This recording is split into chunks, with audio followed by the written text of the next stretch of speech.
হারিয়ে যাওয়া দ্বারকা নগরী এবার যাবে দেখা। সমুদ্রের তলায় দ্বারকা নগরী দেখার সুযোগ। সাবমেরিনে চড়ে ঘোরা যাবে শ্রীকৃষ্ণের নগরী। যাবেন নাকি একবার?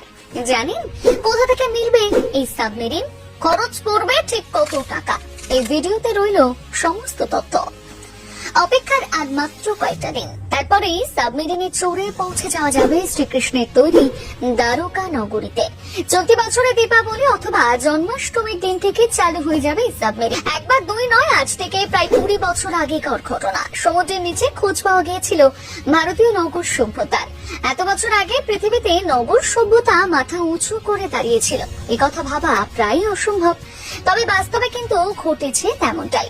সম্প্রতি এই সভ্যতার খোঁজ দিয়েছে ভারত সরকারের মেরিন আর্কিওলজি বিভাগ। ভারতের গুজরাট রাজ্যের সমুদ্রের গল অফ খাম্বার থেকে প্রায় 7 মাইল দূরে সন্ধান পাওয়া গিয়েছে পাশাপাশি দুটো শহরের, যার আয়তন প্রায় 5 বর্গ মাইল। এবার সহজ হচ্ছে হাজার হাজার বছর আগে সাগরে ডুবে যাওয়া ভগবান শ্রীকৃষ্ণের দ্বারকা নগরী দেখতে যাওয়ার সুযোগ। যদিও এই দ্বারকা নগরী নিয়ে ইতিহাসবিদদের মধ্যে রয়েছে দ্বিমত। ভারতের দুই জনপ্রিয় প্রাচীন মহাকাব্য রামায়ণ এবং মহাভারতের সব ঘটনা এবং পুরাণের সত্যতা নিয়ে আজও নানান মতভেদ রয়েছে। তবে এসবের মাঝে খুশির খবর শোনালো গুজরাট সরকার।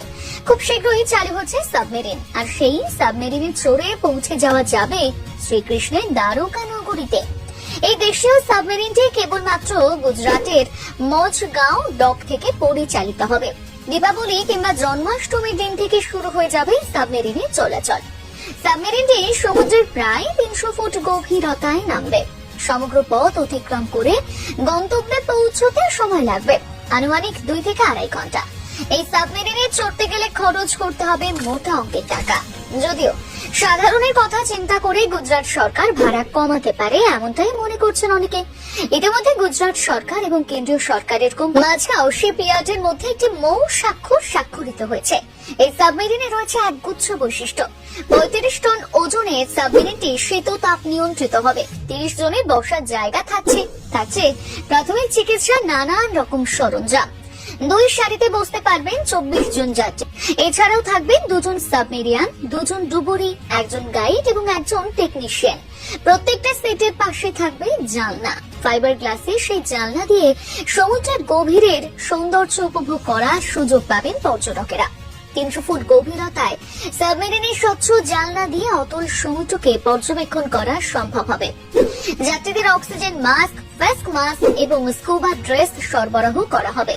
সেগুলোর ভাড়া অন্তর্ভুক্ত থাকবে টিকিটের সঙ্গে। এমনকি উন্নত প্রযুক্তির এই সাবমেরিনে যোগাযোগ ব্যবস্থা এবং ভিডিও কনফারেন্স থাকছে। সাবমেরিনে বসেই অভ্যন্তরীণ গতিবিধি, সমুদ্রের তলার বিভিন্ন প্রাণী দেখার এবং সেগুলোর ছবি তোলার সুযোগ পাবেন পর্যটকেরা। রেকর্ড করতে পারবেন সমুদ্রের নিচের প্রাণীগুলোর চলাফেরার ভিডিও। ভারতের বিভিন্ন জায়গায় রয়েছে একগুচ্ছ মন্দির। বেশ কয়েকটি মন্দিরে ফুটে উঠেছে প্রাচীন ভারতীয় সংস্কৃতি। বিগত বেশ কয়েক বছর ধরে কেন্দ্রীয় সরকার ধর্ম এবং সংস্কৃতির হাত ধরে পর্যটন শিল্পের প্রসার ঘটাতে চাইছে। ইতিমধ্যে কেন্দ্রীয় সরকার একগুচ্ছ প্রকল্প গ্রহণ করেছে পর্যটন শিল্পকে এগিয়ে নিয়ে যাওয়ার জন্য। কাশী বিশ্বনাথ করিডোর থেকে শুরু করে মহাকালেশ্বর, অযোধ্যা, কেদারনাথ, সোমনাথ এবং দ্বারকা করিডোর এই প্রকল্পগুলোর গুরুত্বপূর্ণ অংশ। আর এবার সুযোগ মিলবে শ্রীকৃষ্ণের তৈরি করা দ্বারকা নগরীর সৌন্দর্য উপভোগ করার সুযোগ।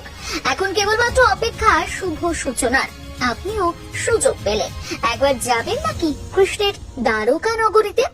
মনের ইচ্ছেটা জানাতে ভুলবেন না কমেন্ট বক্সে।